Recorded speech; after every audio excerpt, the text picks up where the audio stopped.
you'll be assigned to Nicole Stein if you're in the Seawolf Scholars Program, who will be your primary advisor.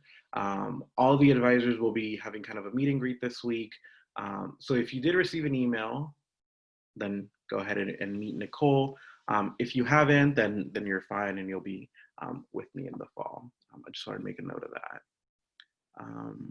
Perfect, so now I'll kick it off to Ara and Jorge, who will be doing a very important presentation that I highly encourage you all, if you kind of are kind of relaxing right now, to really take notes. This is the moment to pay attention to.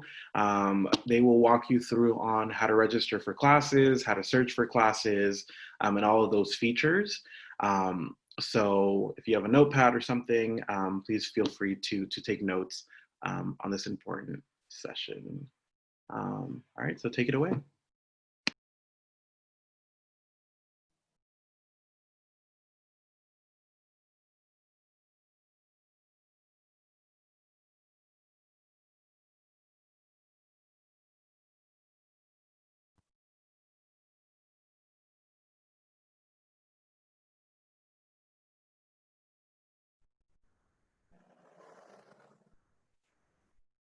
Wait, can everyone see this? Yeah? Okay. Ooh, my bad. Okay, so I'm Ara. I'm Jorge. And we're going to be doing Summer Bridge 2020 registration tools. So these are tools that will help you during your registration time. And a Seawolf's got to do what a Seawolf's got to do. Alrighty, so we're going to get started. So I'm going to be presenting on the tool called Seawolf Scheduler. Next slide, please. Oh, my bad. So what is Seawolf Scheduler? So Seawolf Scheduler is a program that helps you, it's dedicated to time management. And this is sort of like the before work you do in order to put it into your cart. So here you can add like certain breaks, find a list of all your classes, and make multiple schedules. Yeah, next slide, please. Also, feel free to take notes because this is really crucial stuff if you feel like you would like to. So where to find the Seawolf Scheduler application? So once you enter into your Sonoma account and you go to oh,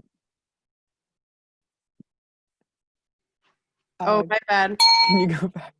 This, I can't. I literally can't. Okay, there we go. I think it was one more. Yeah, there. So you go to your student center, and on the sidebar, you're going to see, on the sidebar where it says academics, you're going to see the Seawolf Scheduler one. And then you're going to click on it, and then it's going to show you another window, and there you're going to press open Seawolf Scheduler. Next slide, please.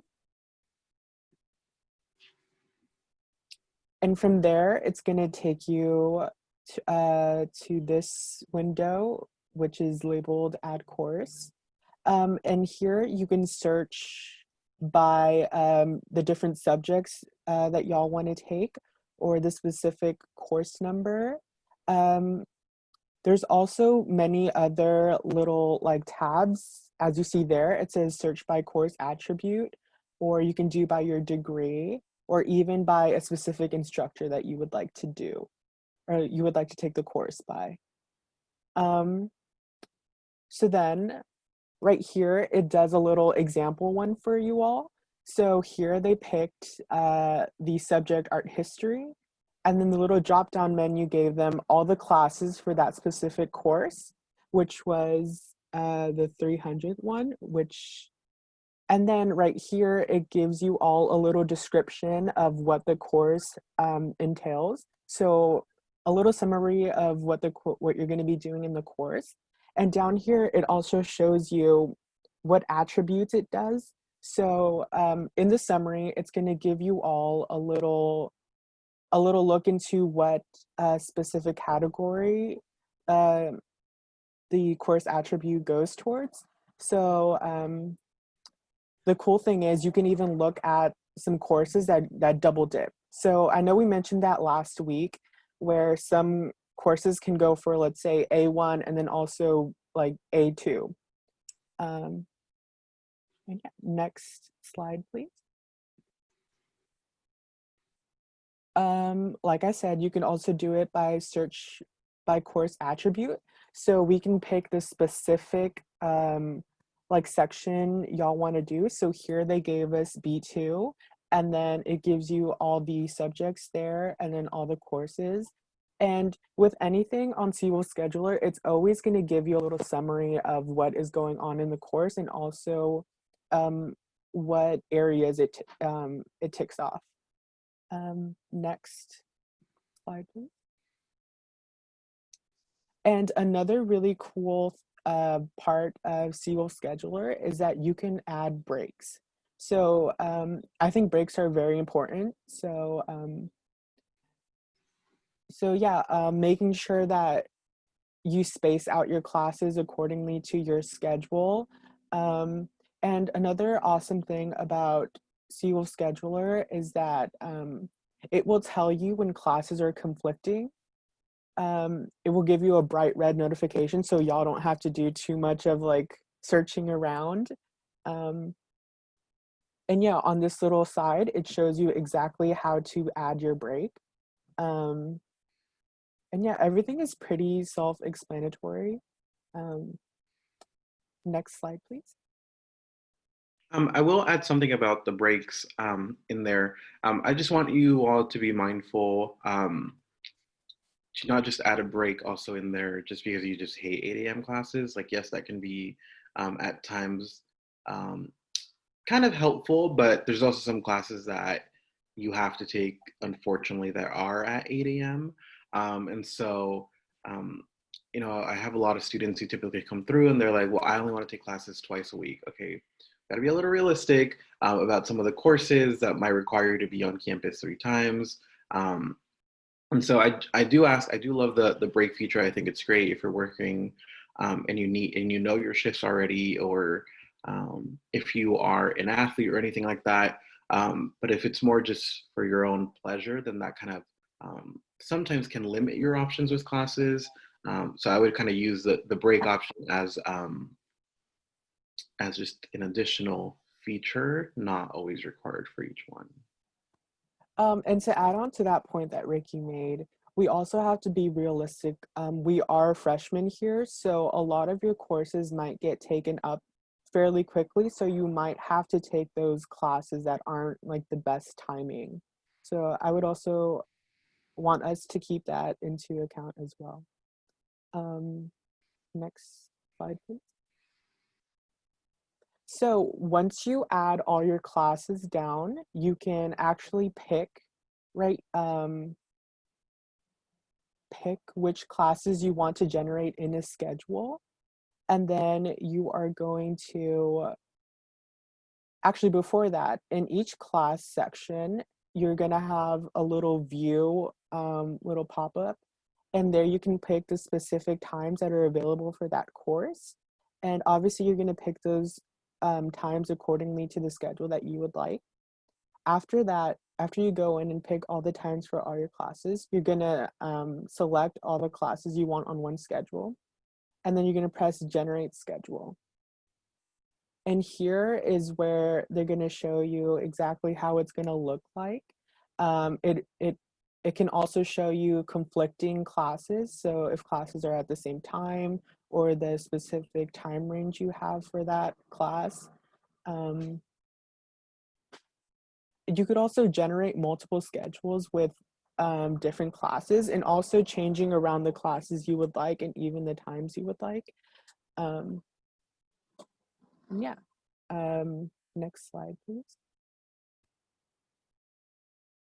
So yeah, like I said, you can pick as many classes as you would like, and then it will generate you a schedule as seen on the side over here. And yeah, generally you should be good if all the classes are like colored and not like a bright red. It will specifically tell you when it's conflicting. Um, and yeah, next slide, please.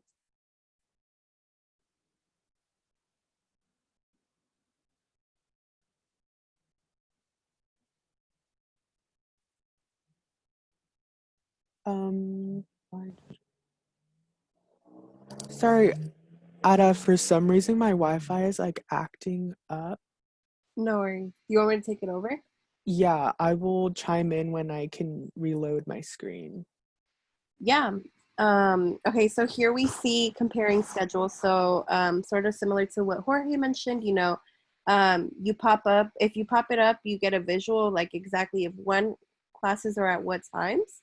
Um, and then you can also find additional support information by clicking on the class section. So within each class section, this is like a more in-depth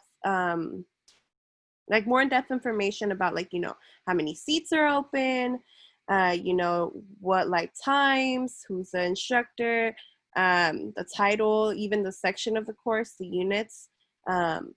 So yeah, that's just more info about like more in depth of what you will be taking.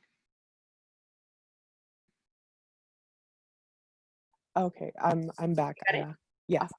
So once you go through all of that and you generate schedules, you will go up top and go to send to shopping cart. And then you will exit the Seawolf scheduling app. And then we remember that little pop-up window that we had beforehand. We are going to the course enrollment side of that. And just a little additional like advice, I sort of go above and beyond with my schedules and I make like 10 just in case like classes get filled up and you know like having to rework the times. It's honestly less stressful when it comes down to the nitty-gritty like specific times. I can just go back and go select whichever schedule I have and then just import it. It makes it so much easier and faster and less stress on myself. Next slide, please.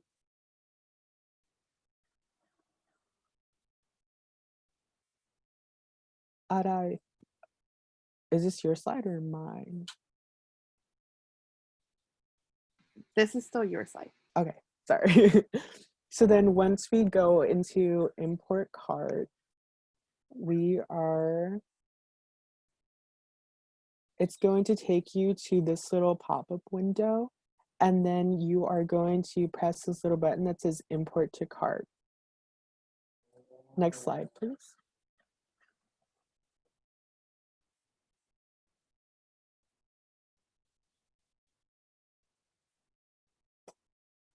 So within the whole Seawolf scheduler app, it's going to show you how many seats are open in each course, like seen right here in the little red bubble. And it's also going to show you how many waitlists there are. And in addition, it also shows you how many units you're going to take. Generally, the Seawolf scheduling app will only let you take 18 units. And then if you would like to take more, you would have to appeal for that. And I'm not sure how it's going to work with waitlists, but generally, if there's a lot of people on a waitlist, in my case, it didn't let me add the class, but I don't know how it's going to be from now on.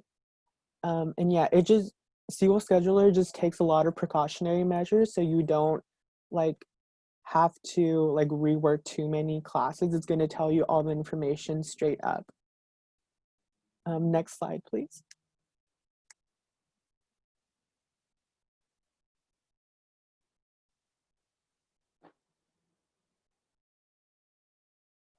So, like it says right here that when you add courses, it doesn't necessarily show certain restrictions for that class.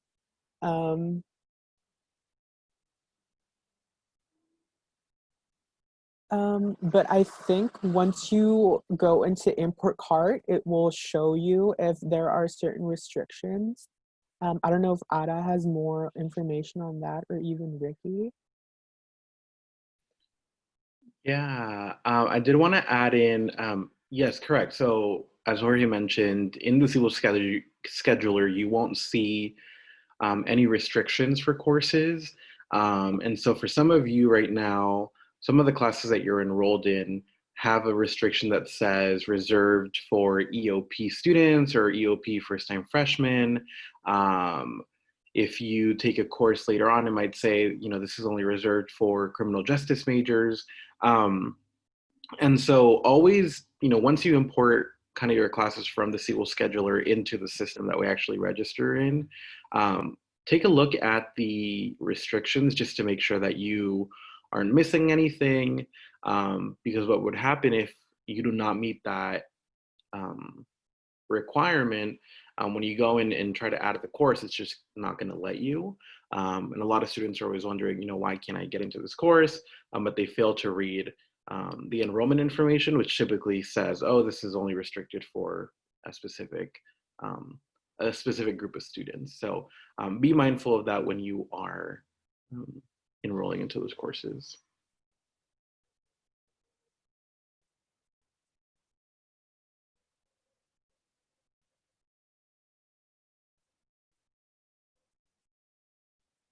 So, like this little slide says, this schedule looks to be like an ideal schedule, but it's always important to check the course restrictions. I know some classes might have prerequisites to get into this specific course, so it's always a good idea to just look over all the information and see if, like, basically you qualify to take that course. And I'm gonna hand it over to Ara. Do y'all have any questions or concerns about Seawolf Scheduler as of right now? And I don't know if Ricky or Jorge can help by seeing the hand raise option. Sure.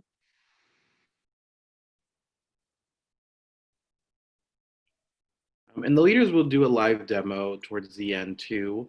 I know this is a lot of information to kind of process through, but after they'll show you actually kind of what it looks like, what you would be seeing on your side. So maybe that may generate questions. Awesome. Okay.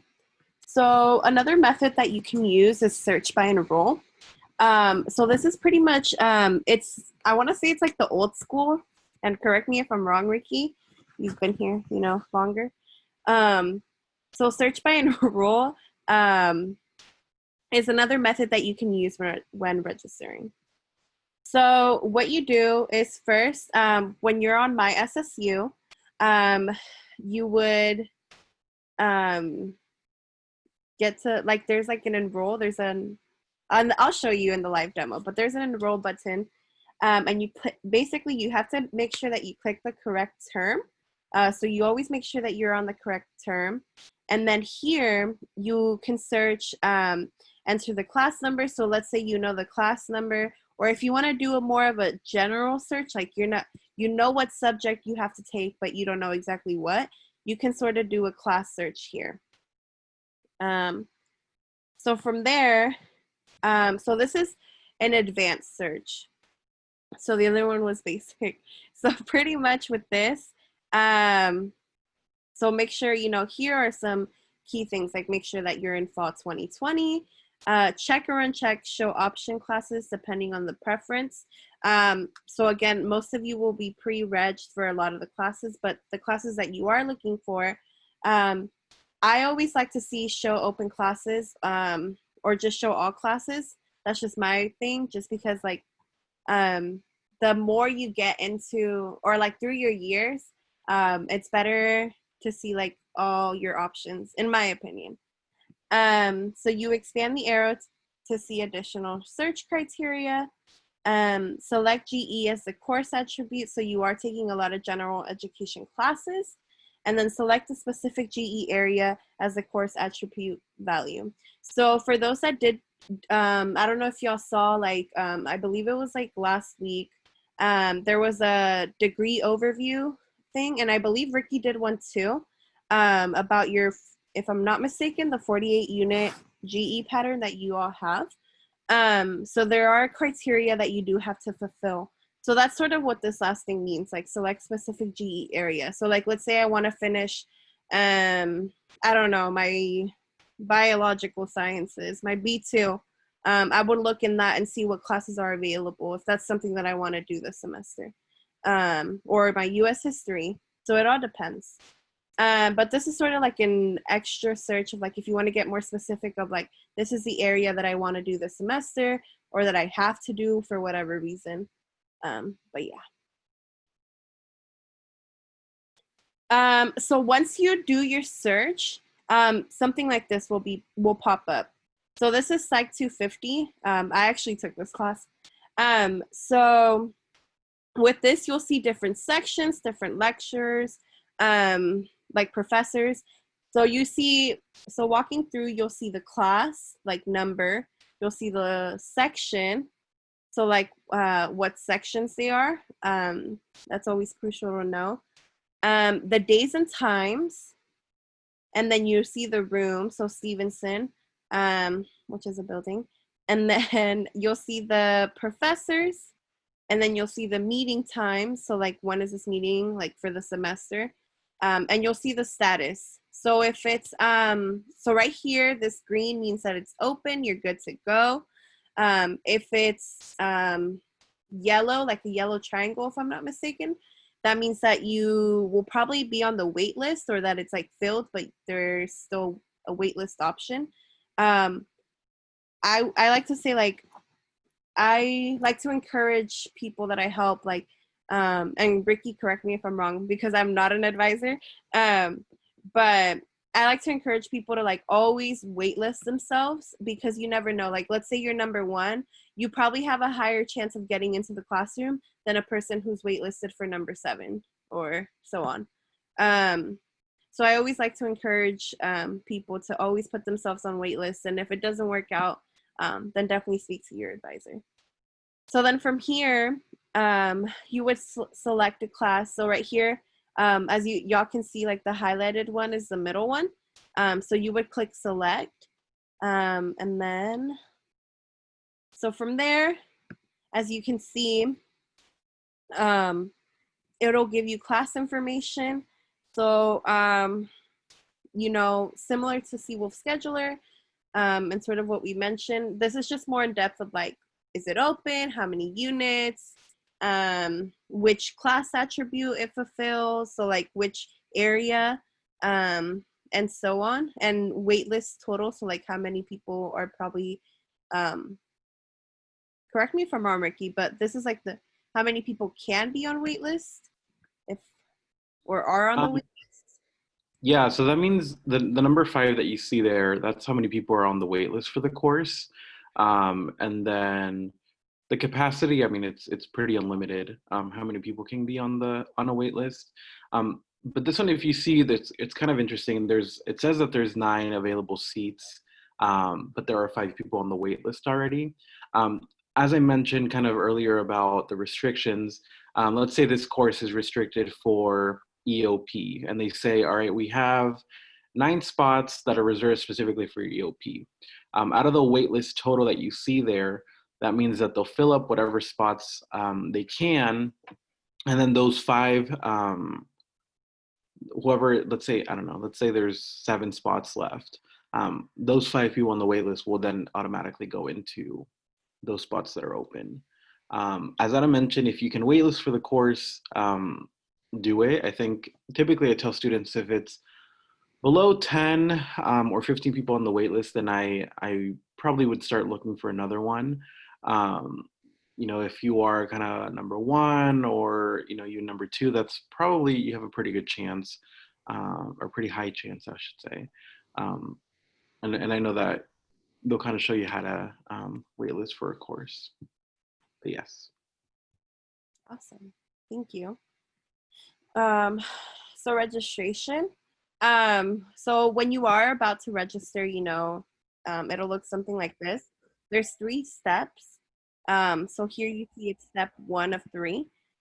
So you start off by sort of seeing your class that you chose. So again, just key things like, verify the correct day and time, that it works for you. And it's sort of here you can see, verify whether the class is, so you'll know, like, if it's open, it's a green circle, waitlisted yellow triangle, and closed blue square. I thought it would be red for some reason, but I guess it's a blue square. And then if the class is waitlisted, select this box if you would like to waitlist the class. So here, sorry, I have to move everyone. So right here, there's a box, and this is one thing that I always look forward to, or do. Also going back a little bit, if I backtrack myself, so let's say you do use Seawolf Scheduler. So once you import your stuff from Seawolf Scheduler, you'll see this page as well. And you'll see this option of being able to waitlist yourself. And then you would click next. So then from here, this is your step 2. Oh, just kidding, not yet. So yeah, no, yeah. So what you do from here is the class is now in your shopping cart. So so once you click next, it'll be on your shopping cart. So this is sort of like how you do it for one class if you do this thing versus Seawolf Scheduler, which will bring them all together into one on here. So here you have to go through each class, like, well, you have to do it through, wait, let me backtrack. So for each class, you have to verify as you go through. So all classes will look like this when you see it, even if you do get it from Seawolf Scheduler. And for each class, you'll click either waitlist if you want to waitlist, and then next. So that happens for each class that you have. And then from there, individually, it'll show up. All the classes will start to show up on here. So this is your shopping cart. So once it's time to actually register, so this is in your shopping cart. Let's say you don't register for another day. So it'll still be on there. I highly, highly, highly encourage you all to check it at least like 2 hours or maybe an hour before you register, because that status can change quick, especially if people have similar registration times or registration times a bit before you. So that's something, backups are always crucial. And I think being first years, you have a lot of leniency towards, one, again, like there's an EOP Academy, and 2, which has pre-reg classes for you all. And then 2, there's just so much there's so many classes that you can take because there's a lot, like you're not graduating tomorrow. So with that being said, always check the status. So then let's say your registration time comes up, and we'll show you what that looks like right now. You'll proceed to steps 2 and 3, which will finish off your enrolling so you can enroll for the classes. So this is just your shopping cart. So like when you're shopping, you like let's say you like a shirt, like, ooh, I like it, putting in my shopping cart. I haven't bought it yet. So here it's like you haven't bought it yet. And then that's pretty much it. So like after that, you just enroll during your time, and then your classes will either show you again, like if it's waitlisted, let's say everyone registers at the same time, or that you didn't get the class for whatever reason, and sort of see why you didn't. Definitely reach out to your advisors. They know what might be going on. But that's all we have for the PowerPoint aspect of all this. Ada, can I add something? Yeah. Make sure you take your registration time very seriously. If you do it like even beforehand, I think you will get put on the bottom of the list, if I'm not mistaken. So let's say your registration time is at 3:30. Make sure you register at 3:30. Don't register at 3:29, because that will be very detrimental to getting the schedule that you would like. Yeah, I also agree with Jorge. Definitely, take it very crucial. If you have to register on your phone, I know one year I forgot, and well, I have a bad habit of forgetting, but one year I completely forgot, and like Sally, who's another summer bridge leader, was like, when's your registration time? And I looked at my time and I was like, 5 minutes ago. So like I had to log in real quick in the parking lot. It was a mess, but do what you gotta do. But yeah, take it very seriously. Oh, and to add one more thing, professors are very lenient when it comes to registration times. Like they know you have to do it at that time. Otherwise, your schedule is going to be messed up. So just be mindful, like always keep in contact with your professor if you need to like step out and do your registration. Any questions so far before we get into the live demo?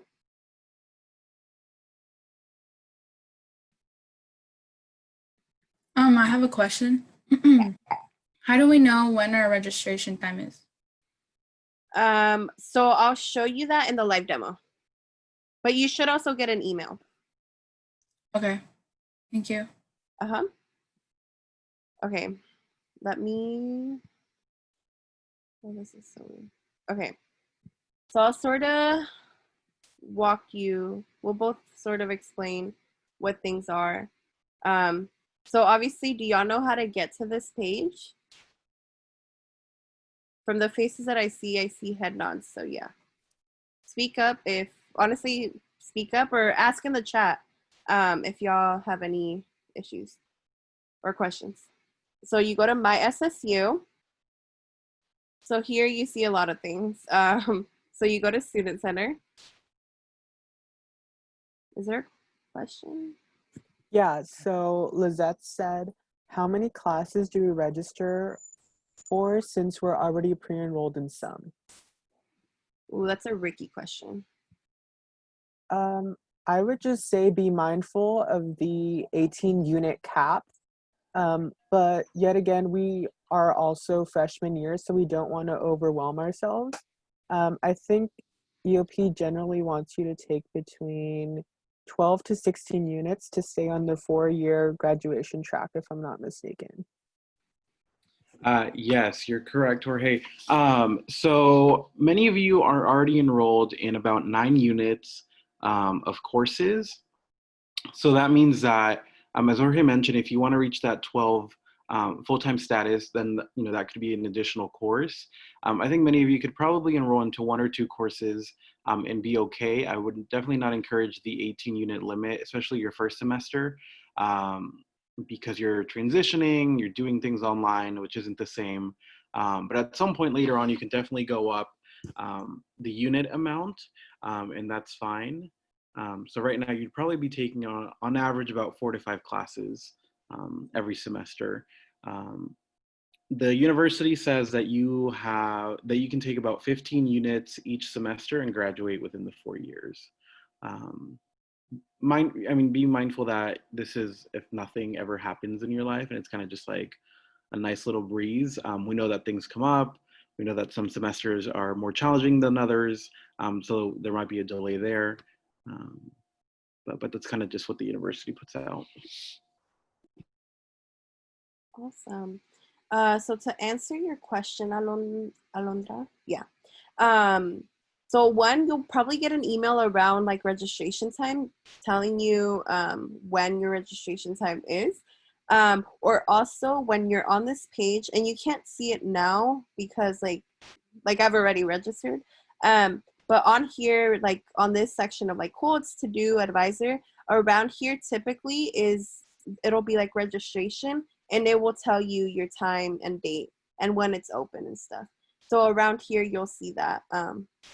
I don't know if you all can see one just because I believe y'all haven't registered.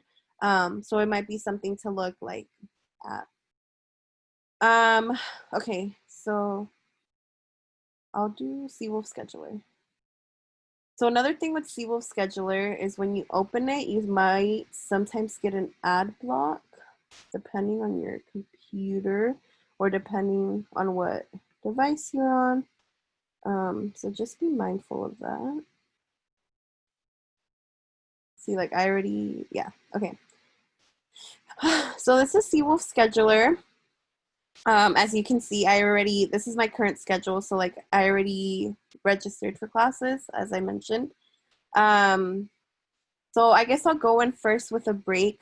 So if there's something for sure that like you can't have class during that time due to like a meeting or whatever. So for example, I'm in a sorority, so we have business meetings every Monday. So that's like my break that I know like I can't be in class during that time. So what you do is make sure first and foremost, check your term. And Jorge, feel free to jump in at any point. So check in your term, you know, fall 2020. Okay, we're good. My course status, I put open classes only, but you can change it. I don't know the options. Open and full with open and full with waitlist option. Waitlist open. I cannot read this morning.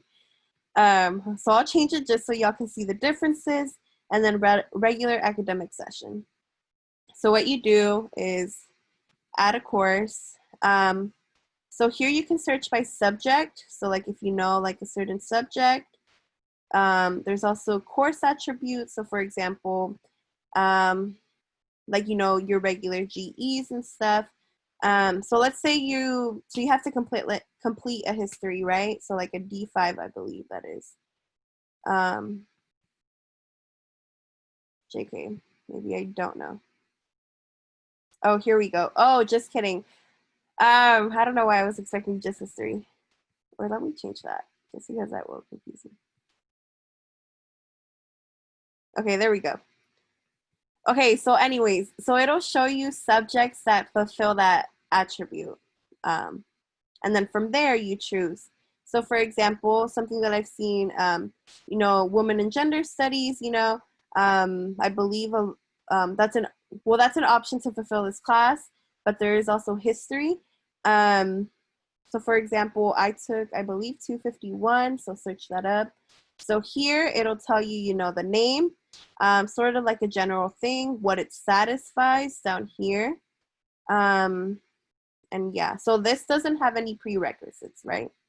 So then you add course. So here I added a course, and I'll add another one. I'll do A1, oral communication. So I can choose from any of these, or I can literally, if I go here, I like this one better just because it shows the subject and it shows the classes within it. So I can do intro to acting. Here you see, you sort of read a little bit about it. It says it's open to majors and non-majors. So I'm not a theater arts major, but it's open to me, so perfect.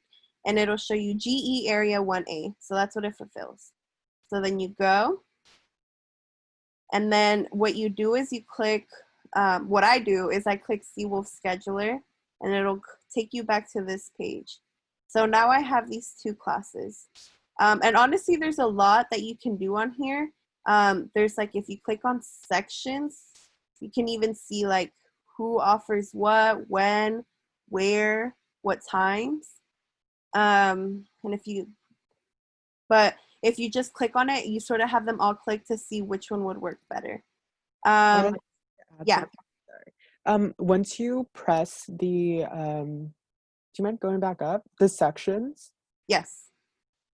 I always like to go on to Rate My Professor and sort of look at my professors and see like generally what other students are saying about these professors. And then you could also pick according to a specific professor you would like. Yeah, I think Rate My Professor is like, it can be a really crucial tool for sure. I know I use it all the time, but also be mindful that it is someone's experience. So like the professor might be the best to a certain person, but like with you, it just wasn't working out. So I just unclicked all my schedule just so it doesn't interfere. I'll click this one too. So now we just have these two clicked. Usually you won't see all of this, but we have these two clicked, and then you click generate schedule. So we have 11 schedules available. I know some people, I don't know how people do it, but the way I like to see it, you can either go like this, like if you want to go fast, like, okay, that's sort of something that I'd like. This one looks like it's earlier in the day, maybe not. That one looks way too early, 8 a.m. Oh, this looks perfect, works with my time. Or you can click like each one and sort of see like, this is more in depth, you know, like, oh, okay, that works. You can click next here. You can favorite schedules. You can be like, and name them too, like schedule 1 or fave 1 or whatever. Again, you're seeing here for history, there's 2 seats open, but 6 on the wait list, sort of like what Ricky talked about. Yeah. And then here, no seats open and one on the wait list for theater arts. Any questions so far? Or anything that you feel like I should cover, Jorge? I know I am seeing the time and I want to be mindful. Yeah, I would just say to make a lot of schedules and keep those in your favorites because it does lessen the stress on everyone during their registration time. And with different classes as well. So let's say these are my classes, right? And I choose this one or whatever. I can send them to shopping cart. So you'll click here and then continue. So now it says, oh, like, you know, they've been imported. So you would go back to your other page, like My SSU. And I usually click home and then Student Center. So from here, oh, why am I not seeing it? Click on Enroll, which is on this side of My SSU on the under Student Center.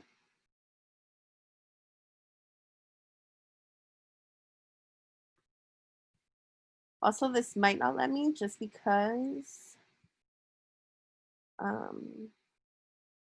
So fall 2020, again, your term. Continue. Okay. So here it says the first thing you'll see is click import cart to continue with registration. So this will be all your classes that you just got. So you click.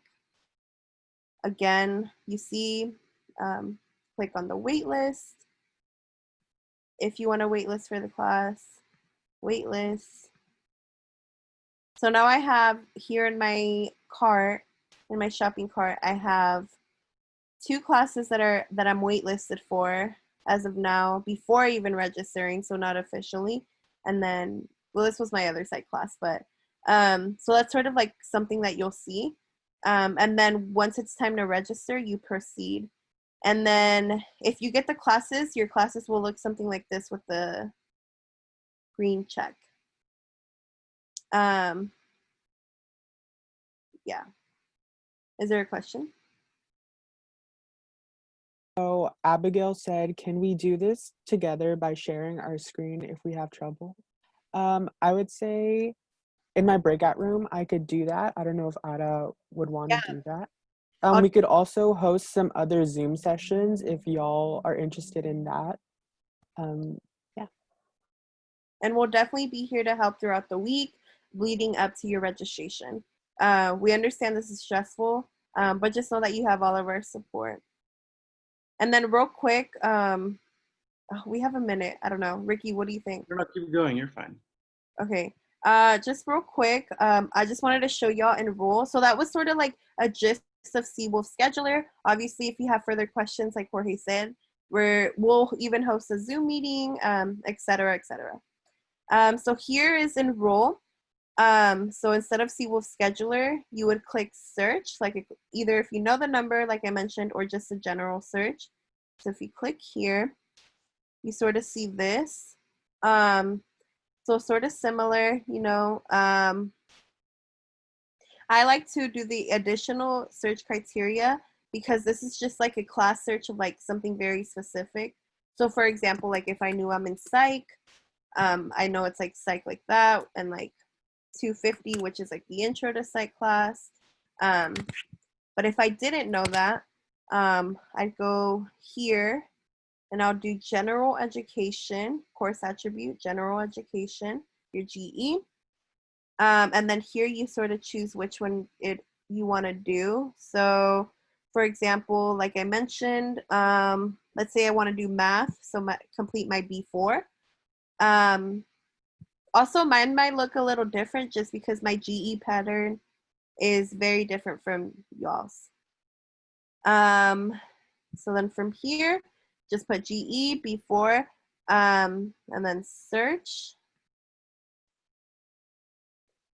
So here I have a list. So yeah, if you scroll down, oh, this shows me what's on my shopping cart, by the way, if I'm not mistaken. But if you scroll down, you see all the classes that fulfill this section. different courses, what they are. A majority of the people that I've known usually take statistics unless they are within that major. So for example, if I'm looking into statistics, you know, I'm seeing this, and then I'll choose, let's say this one works for me. So with, I believe, John. Yeah, so I select it, the status, it's open, it works with my time, start. I look at this and I'm like, okay, before, it's 4 units, it's graded. And then I click waitlist, next. And then as you can tell, it's here. And that's sort of what you do through Enroll. You go through each class and you sort of see through each fulfillment that you have to do. And you see what it is. And it'll be on your shopping cart. And then, like I said before, from there on your registration day, you proceed and then you enroll. And that's pretty much like a general gist of both things. Yeah, any further questions? Ricky, Jorge, anything that y'all want to add in? Oh, and let's say you don't want the class, there is a delete button. So like delete. Yeah, I mean, if y'all want to go through this a little bit more in depth, if anyone needs to, during your Bridge Leader breakout, that would be helpful. I do want to kind of just run through registration and what that's going to look like on Wednesday. So we'll be in here, in this virtual room to start off the day. From there, between 10 and 11:50, we will have one-on-one advising so that we can be kind of just building your schedule. Like I said, I mean, all of you are pre-enrolled already, so you're really just essentially looking for an additional course or two. Make sure that, you know, things are in your cart, you're kind of set, you're ready. And so feel free to sign up again for those one-on-ones during that time. We'll have a break. We'll come back again, do some more one-on-one advising, and then we'll do registration kind of all together in a Zoom room. The leaders will be with us as well. If you need any kind of assistance, you can share your screen. We can kind of walk you through, but we'll make sure that you are fully registered by the end of that day. If you are a Hutchins major, which I don't know if anyone in here is, does anyone know if you're Hutchins? You can raise your hand or something. Okay, cool. If you are, Hutchins will have a different registration time as well, a different registration room. So that's on Canvas already. And then that'll be kind of the end of the day. So really Wednesday is going to be a huge focus on registration. So please be there. And then we'll make sure that you get your classes and kind of walk you through everything. That's really all I have from my end. Thank you, Ara and Jorge, for doing that. Cool. Well, I will now step away for your next, give you a little bit of a break for your academic workshops. Again, I saw some folks join in after I made some announcements. Just as a reminder again, based on the email that I sent yesterday, if we can have participation this week, unless you've been excused to not be participating in Summer Bridge, please be joining us for the sessions. It's gonna be very important today. Obviously, we're kicking off with registration. You know, tomorrow we'll be focusing more on financial aid, and then actual registration on Wednesday, and then we end Summer Bridge. So please be here, please have your camera on. Unless you've reached out to me, as I mentioned, it's important for us to know what you look like, your peers. So if there's an issue with that, please, you can email me and just let me know if you don't have access to a camera or if the environment that you're in does not permit you to have your camera on. And this is the same kind of expectation, not just for my online advising, but also within the classrooms.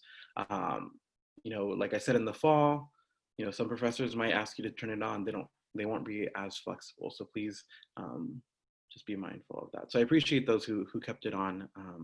Thank you for that. Anything else? Any other last minute questions? Perfect. Alrighty, so just reminders, we have a QFSA and QSA mixer, the Queer Faculty Staff Alliance and Queer Student, I think it's Association or Alliance, mixer today from 1 to 2. All of those links are on Canvas. And then we have a financial aid workshop from 2 to 2:50. I know that we're not requiring you to be there, but if you received an email yesterday kind of with the link of which one to go to, please do that. It's gonna be really important just so that you have a full understanding of financial aid in general. So it's beneficial to you. And just so you know, these will not, I don't believe they will be recorded. I don't remember anymore. So please, if you can join those, I encourage you to do so. Cool. Alrighty, well, have a great class. I'll talk to you later.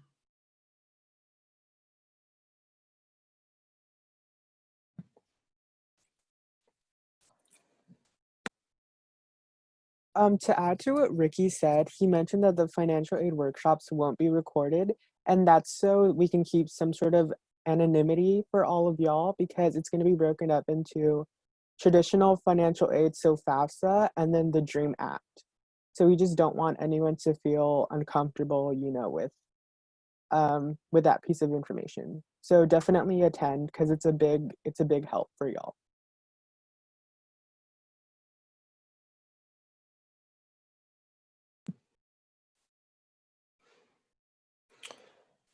Okay. Good morning, everybody. I wanted to start out just by kind of going over what we're going to do today in general, and then yeah, that might take about 5 minutes or so. And then I want to put our everybody into their working groups that they are working on their presentation with. That'll take a few minutes. So yeah, let's head over to the Canvas page first and just kind of see what's on tap for today. And then while I set up working groups, that might be a good chance to have a little break while I'm doing that. Just make sure to stay logged in so I can put you in that group. Who's in the chat? Okay. So let me share my screen with you. Head over to the Summer Bridge page. We're on day 6. It's going so fast. And I'm going to click on our cohort. And under Do It, that's what we're going to do. So you submitted, many of you submitted your research question and the graph that went along with it. We want to take that that information and put it into a short slideshow, maybe just 4 slides or so. I have a template here for if you want to use for Google Slides. I'll look at that in a second.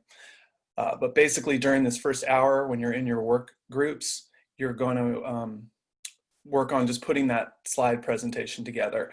And what's in the slide presentation, the details here are on the quantitative reasoning research presentation link. I'll click that, and so hopefully we can get these first draft of these done by 11. And what should be in the slides, there's going to be some peer review of your slides, and what everyone's going to be looking for is your question phrased clearly? Do they know what you're asking? Did this question interest you? This, you know, maybe just include something in your show just about what, you know, what made you pick this question, if anything. And this one's really important. Does the graph that's being displayed seem to be the correct graph that's allowing you to answer your question? And did you explain the graph well? Like, what does that mean? That means, you know, explaining what's on the horizontal axis and the vertical axis. Yeah, just describing it to the viewer making sure they're clear about what your graph looks like. And then if, you know, they're going to look for any just little spelling and grammar errors, just so your final draft, you can fix those up.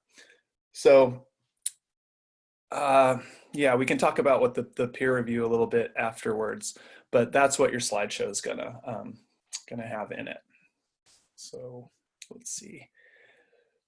So for the next few minutes, I'm going to manually set the breakout groups. So that might take a couple of minutes. So feel free to just kind of take, if you don't have any questions, feel free to just take a little snack break or bathroom break while I get those set up.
All right, so we're just waiting for the breakout rooms are closing and people will be trickling back in, and we'll talk about the peer review, how the peer review thing works.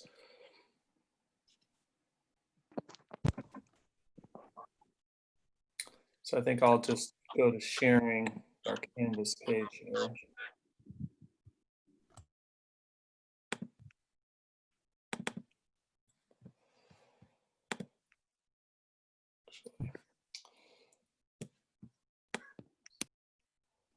Okay.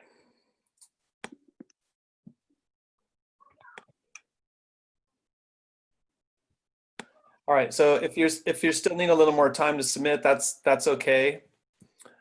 But I just want to kind of take a look at the peer review and see if we can make sense about how that's going to move forward.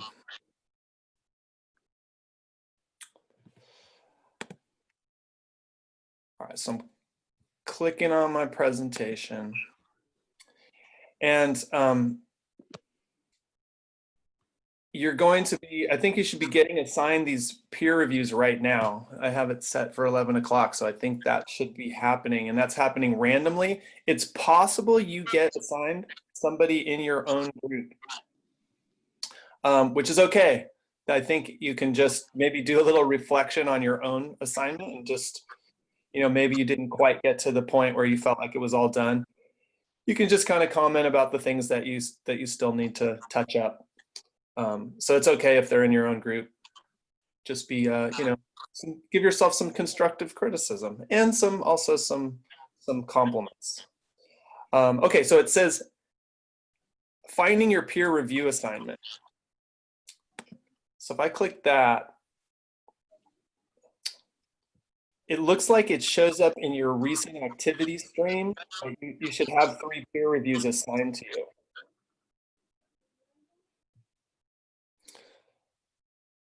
So try that right now, and if you're not seeing that, let me know.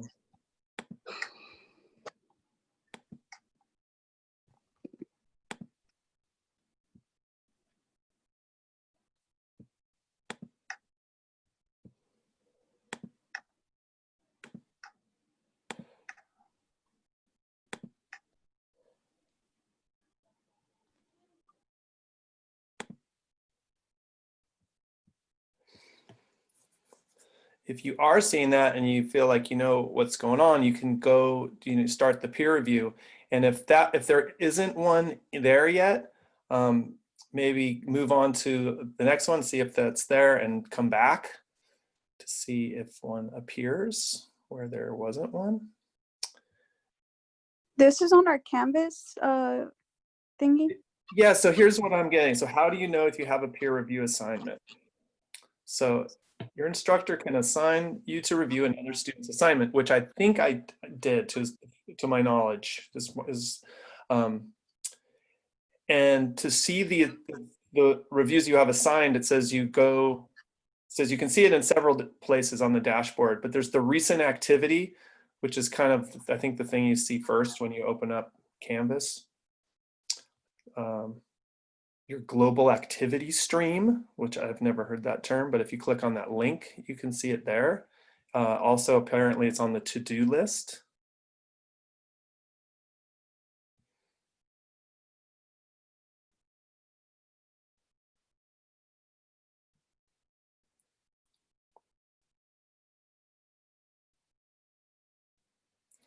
So is this showing up like maybe some thumbs up if they are?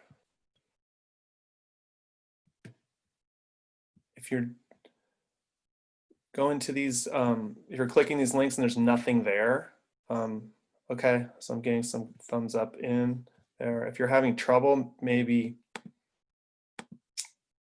put a note in the chat and maybe we can troubleshoot it. This is the first time I've done this automatic peer review, so I've just, to the large extent, I have my fingers crossed here. But if you're having trouble, we can try to navigate it together.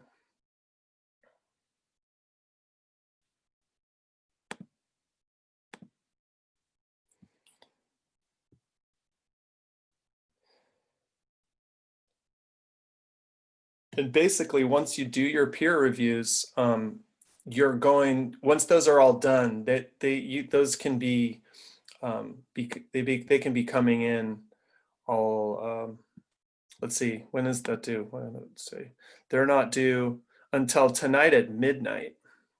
So after the peer reviews in, the next stage of this is to address the peer reviews, make any corrections that you want, and that will be your final presentation. That'll be the next part of the assignment. So that's pretty much all we have to do today, is submit the peer reviews, and then you'll be responding to those tomorrow. And if we want to look ahead to tomorrow, you can kind of see what the assignment looks like. I think it's called day 6 and 7 assignment.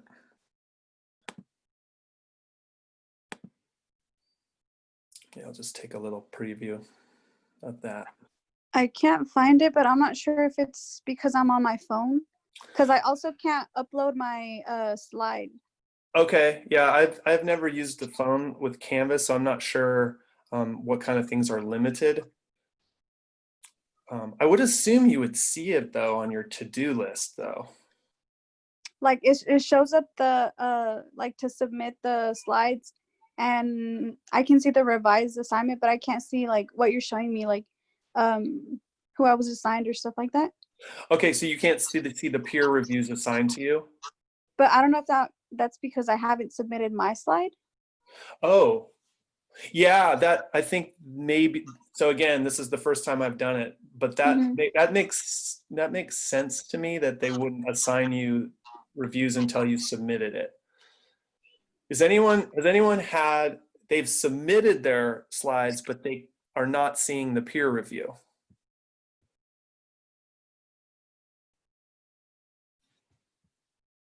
I have submitted my slides and I can't see where to get the peer review. I think it's maybe just because I might be in the wrong place or something, but I can't find it. Do you see do you have a to-do list?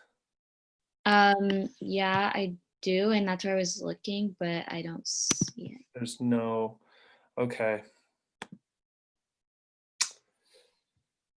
Okay, but some people are seeing it. These are the problems that are hard to troubleshoot. Okay, let me I feel like you have to go to like the place where you turned in your assignment, and when you turned it in, it like shows you the people like that, the anonymous like people.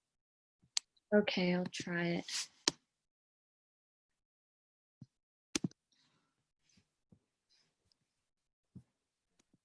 yeah, let me go back to this thing.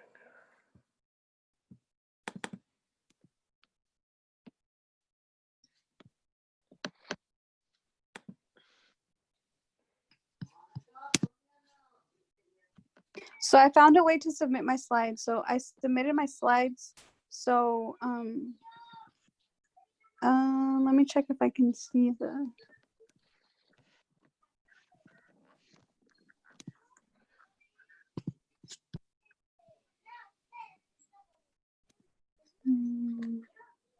According to this, it says you get an email also. So that it would send it to your SSU email. That's what I'm reading here. I found the peer reviews, so.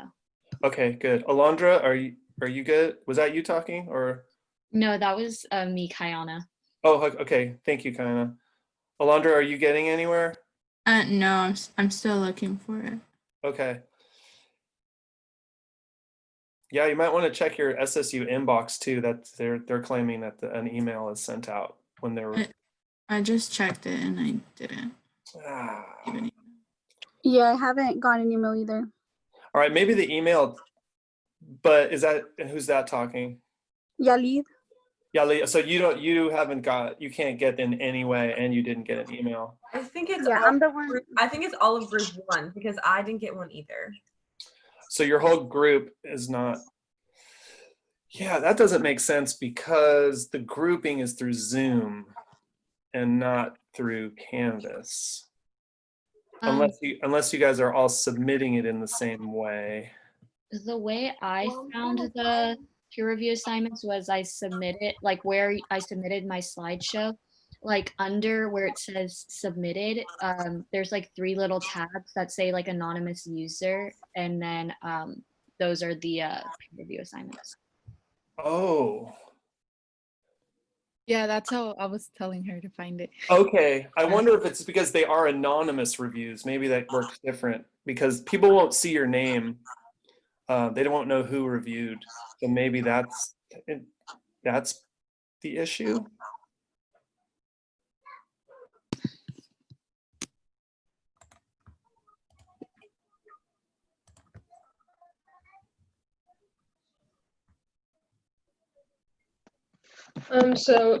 Kiana, for your peer review thing, you found it under the submission thing, right?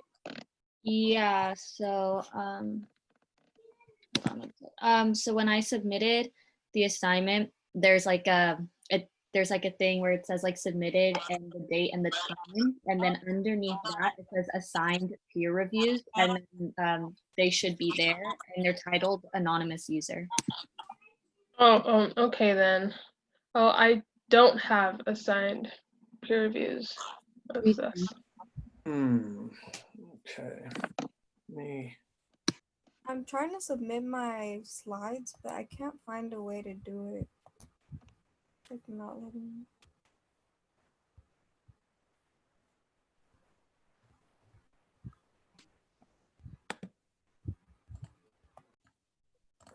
If you'd like, I can share my screen since like, I'm a student, so it's gonna show the same for everyone, and then I can show how I submitted it and then where the anonymous things are, just to make it easier for everyone. Please.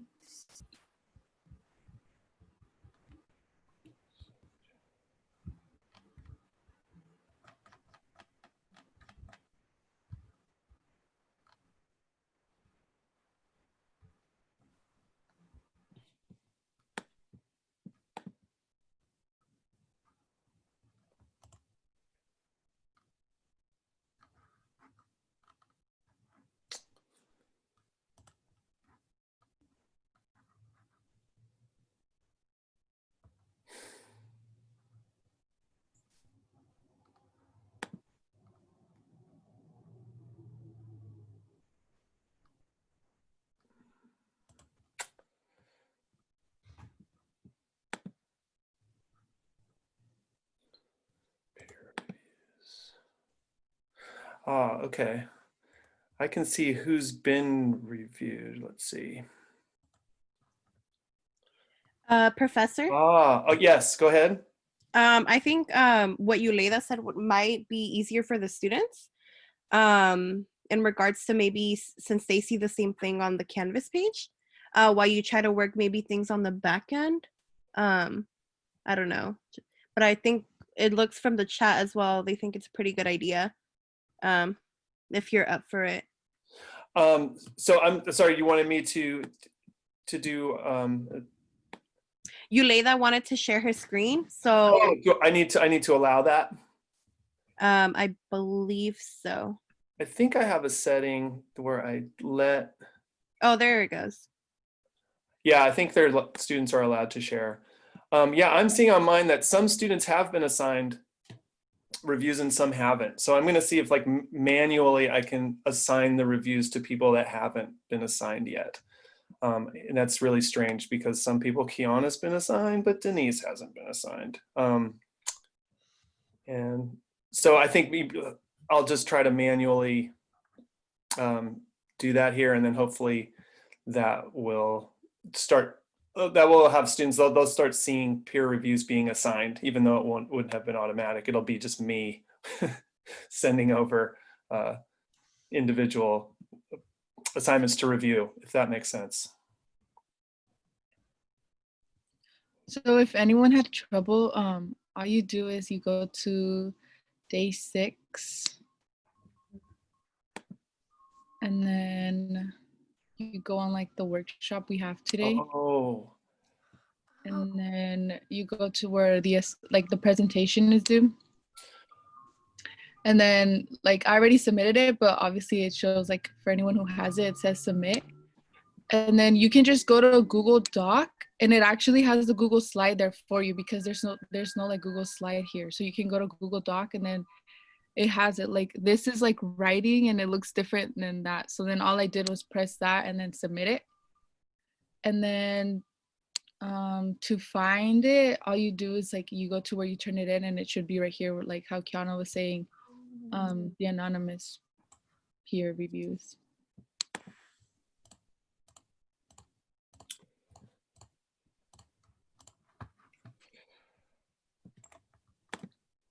Thank you, Leila, for sharing. Also, Jorge and I will go over this in our breakout rooms if there's further questions, so we can clarify as well. But from the looks like, I guess if you weren't assigned, then the professor will manually do that as well. Yeah, so, and let me tell you who should have them, and I'll tell you who, just that might be helpful. So Kiana has been assigned, Ingrid, Seth, they have both been assigned, Uleda and Peyton. Eduardo has been assigned, and if I didn't say that for some reason you weren't assigned, and I'm also seeing that maybe if you turn the assignment in, maybe after 11, because that was like the due time, maybe it's not allowing it. Yeah, I accidentally turned it in on the not the one that's I think due tomorrow. I accidentally submitted the wrong one. Oh, okay. One for today, I think the one due for tomorrow. I just saw a presentation slide and I just clicked that one instead of the I submitted my slide on the wrong homework assignment. And then I realized that I did that, and then I submitted it on the right one, and then it said that I turned it in late because I turned it in on the wrong one. And so you're right about that. Are you seeing peer reviews? No, I'm not. Okay. It says not signed. Who's talking right now? Sorry. Denise. Denise. Okay. So that might be the issue. So I'm just going to go about doing this manually. It might take a little while. Yeah, I apologize for that. Oh, that's okay. I mean, this is a learning thing for me too. That would have been something like I would have probably made sure. I wasn't sure that it was going to be like so particular about when it was turned in. Mm-hmm. Anyway, I'll try to send you over some things to review. And again, this isn't due till midnight tonight. So no worries there. All right, thank you. You're welcome.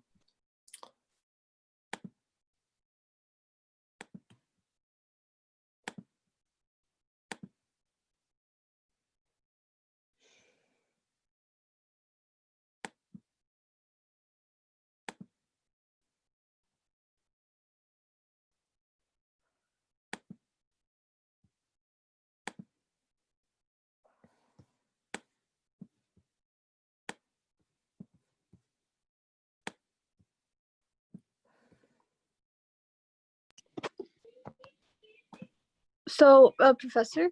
Yes. So, now that Denise was mentioning how she submitted on the wrong day, I think I did the same thing, but I don't know how to unsubmit it. Oh, so yeah, maybe just submit it tomorrow, like the new one. Like, because it says resubmit, but I can't erase it, remove it. Yeah, just submit the right one tomorrow, like resubmit it. Yeah, I think that should be okay. Document. Okay.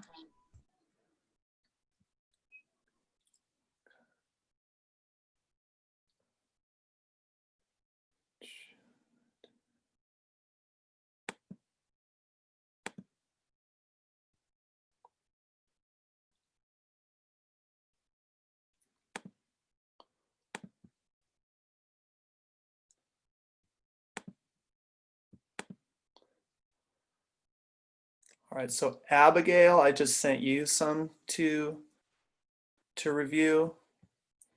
Hopefully those are showing up. Will they be showing up on my Canvas page? I think it should show up on your to-do.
All right, is anyone seeing some new reviews, I hope?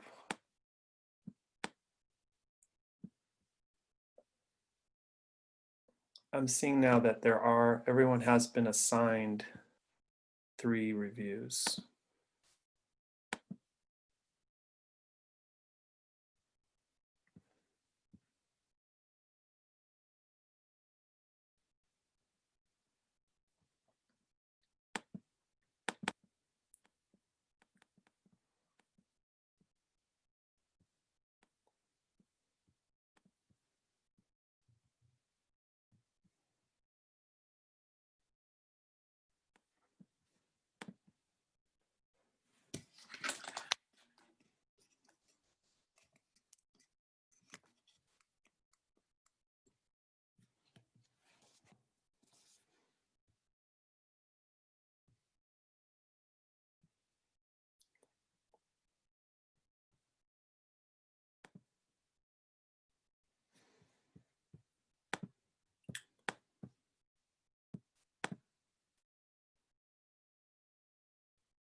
Is anybody not seeing the peer reviews?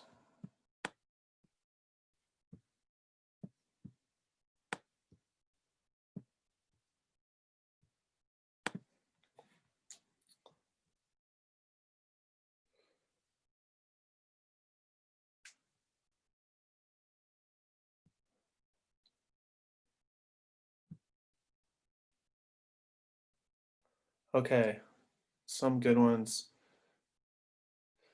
So Richard, I see you have a, if you go to your to-do list, I think there should be there. I think there probably should be an email according to Canvas now. My screen is showing, I've manually assigned 3 people to everyone, and my information is they are assigned. I didn't get nothing. Okay. Are you looking at your Canvas to do and it's not there? Canvas.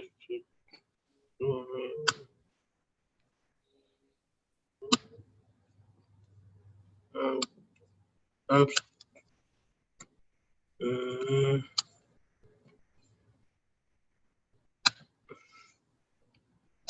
still looking for the page.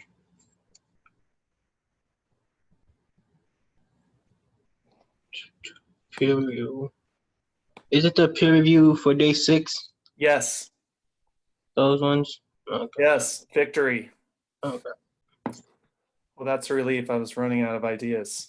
Yeah, if anyone else is still having trouble, let me know. I have a couple more things we can try.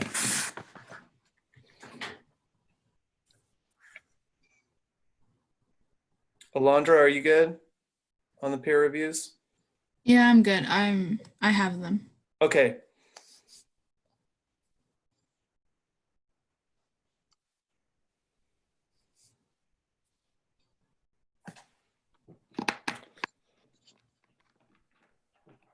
So yeah, once you have those and you have access to them and you know you can find them, I don't have anything new to add. I will be here.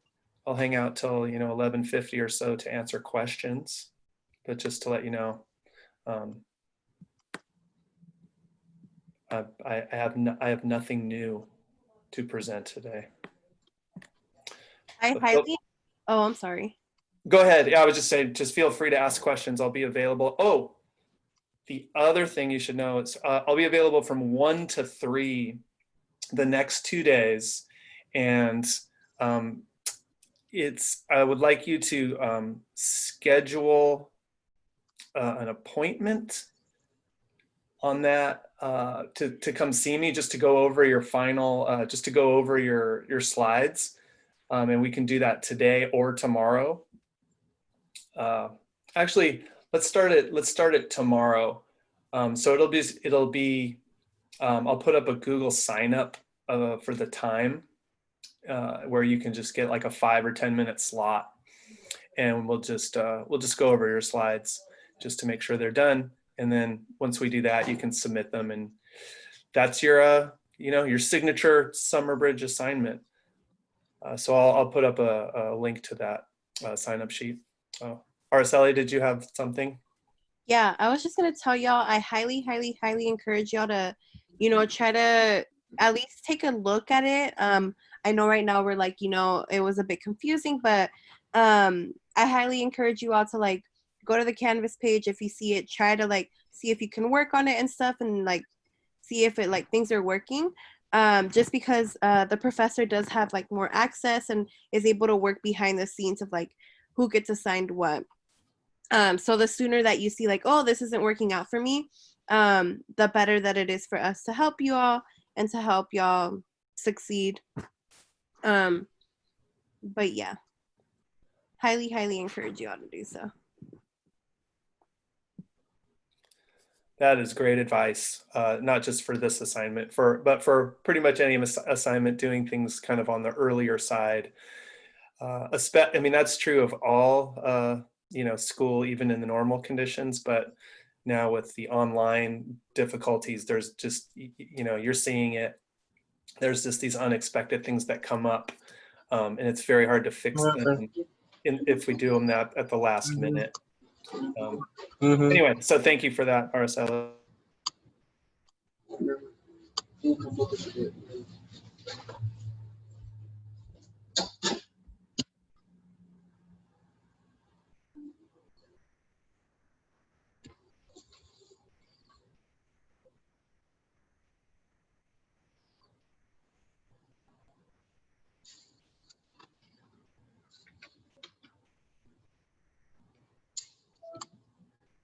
Hey.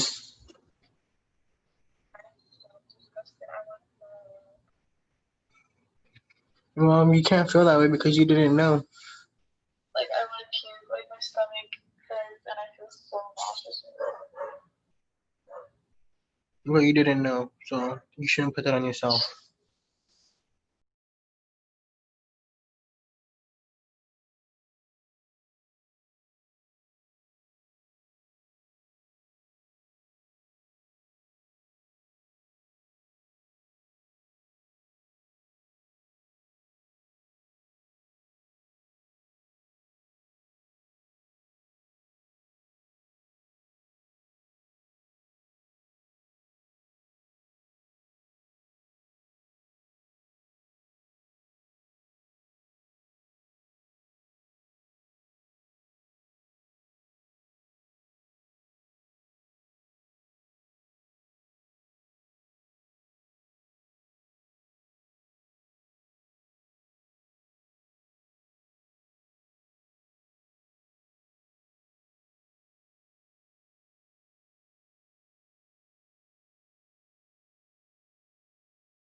Okay, so on tomorrow's day 6 and 7, the revised research presentation screen, this is what I was mentioning a minute ago. There's a Google sign up time for I want your group to sign up. You don't sign up individually. Your group can sign up for a time sometime between 1 and 3, just to talk for maybe 10 minutes about your presentation. So that would be tomorrow. And then, yeah, once we talk and, you know, we're feeling like we have a nice complete slideshow, and you feel like you kind of understand what your presentation is about and everything like that, then, you know, we did it. So anyway, that will be after you respond to your peer feedback and make the changes. So yeah, it's basically just the final quality check that we'll do. And yeah, so make sure you you know, pick a time that works for your group tomorrow. And again, it probably should only take 10 or 15 minutes. Yeah, the link is right here on the sign up for a time. It's right there.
I just also want to add that if you don't have necessarily any questions right now, I would use this time as well to, like, if you have a group chat or something with your group, to let them know, like, hey, what time works for you, right, best, and sort of come up with that right now so that you're prepared for when you all sign up. I actually do have a question now. Maybe someone didn't think about it or was afraid to ask or whatever. So to the professor, is it just one person signing up for the whole group, or is it individually, like each one? Yeah, I would like the group to sign up. So that's something you would have to talk about in a group chat, or you know, if you're having trouble getting contact, let me know. And yeah, we have to find a agreed time that works for everybody. I think if we do individually, I think it might just be hard to have time for me to talk to everyone individually, even though I think I'd like to do that. I'm a little concerned that there just be that might run into a bit of a long time period. No, yeah, thank you. But I meant more in regards to, like, the sign up, since everyone has the assignment. Would you prefer to have like one person from each group sign up? Oh, I'm sorry, I misunderstood. No, I think it'd be great if everyone was in on it, if that's possible. Perfect.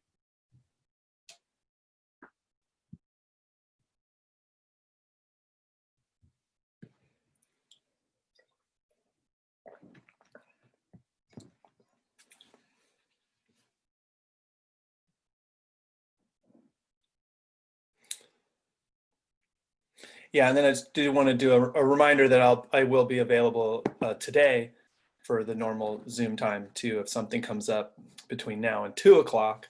But yeah, after that is over, then you know, I may not be too accessible between now and when the assignments due tonight. So just to reiterate Araceli's very wise advice, which she's learned, I think, from being at Sonoma State for 4 years.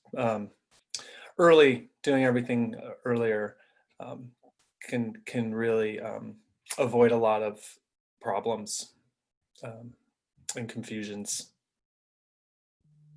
I was just going to sign up for the time with you, but it says I need access to it. Okay, yeah, I seem to be having a little. Are you using your SSU email just to check? I think so, yeah. Okay, so I think this has been happening all week. I think I just need to make it. It doesn't work if I do for SSU students. It will only work if I do for all people with the link. So let me change that. Just make it available for everyone.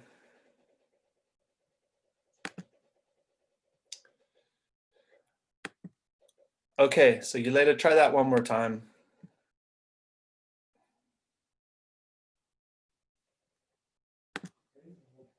It works now. Okay, I just need to take down the walls. Thank you for letting me know about that.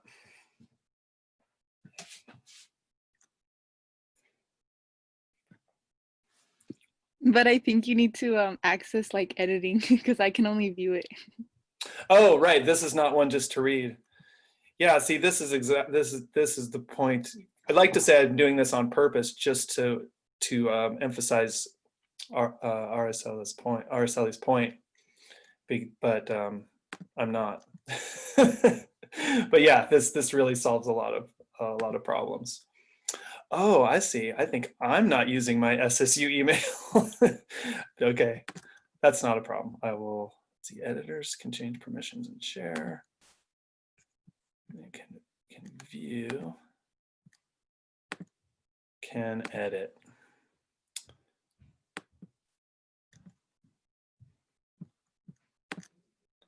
Okay, how about now? Can you edit it?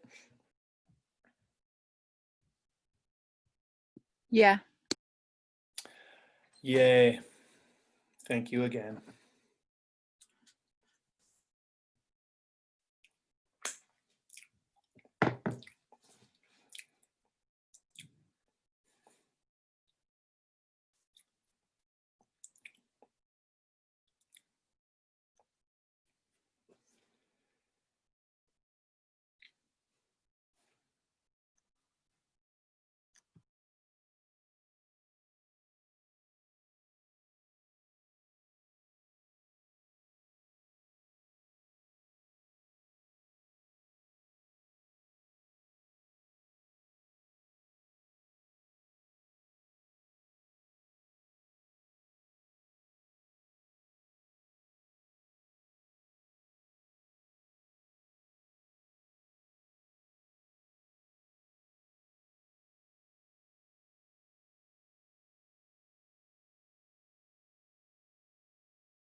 Ashanti, if you can hear me, can you check your chats, please? Thank you.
All right, so I see the Google Sheets filling up nicely.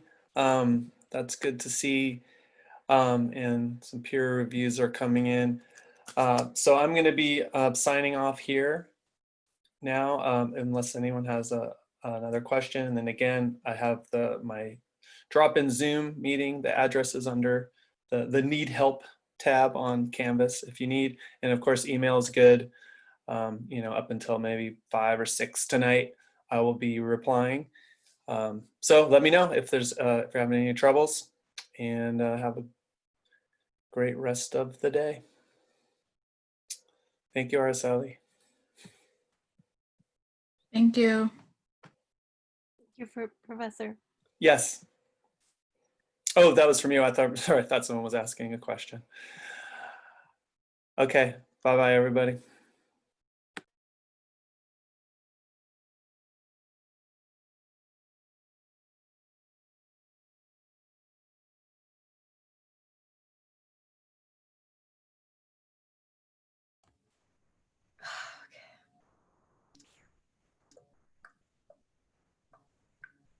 Do we want to give them a break before we start our breakout rooms? Yeah, definitely. I think that was quite a lot. Quick question. Yeah. For English, do we? I don't know. I'm just confused because the professor's been pretty radio silent since, I don't know, 3 days ago. So we're just supposed to finish our essay and then just turn it in, or like do what she has for us on Canvas. I think so. I would say generally follow what they have you do on Canvas. Okay. If not, you could always reach out to her personally. Mhm. And yeah, that's sort of all the info we have right now. It's just been really confusing for me because I just haven't heard from her. So. Yeah, and I don't know if you saw Denise, but I'm hosting a Zoom room, so I could always email her and get back with some info for you. All right. Okay. Thank you. Yeah, no problem. There is an email as well if you look. It was sent yesterday. And that probably gives you a lot more about what's due when. But yeah.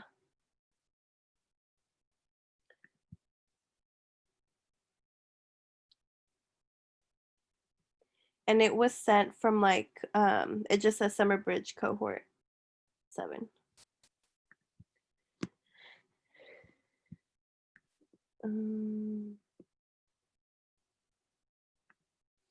So Lizeth,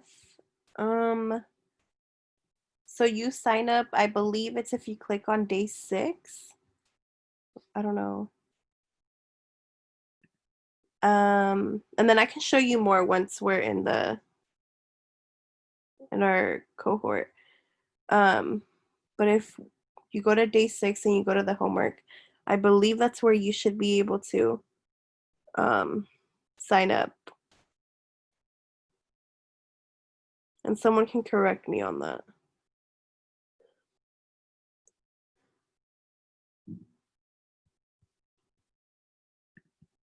Awesome.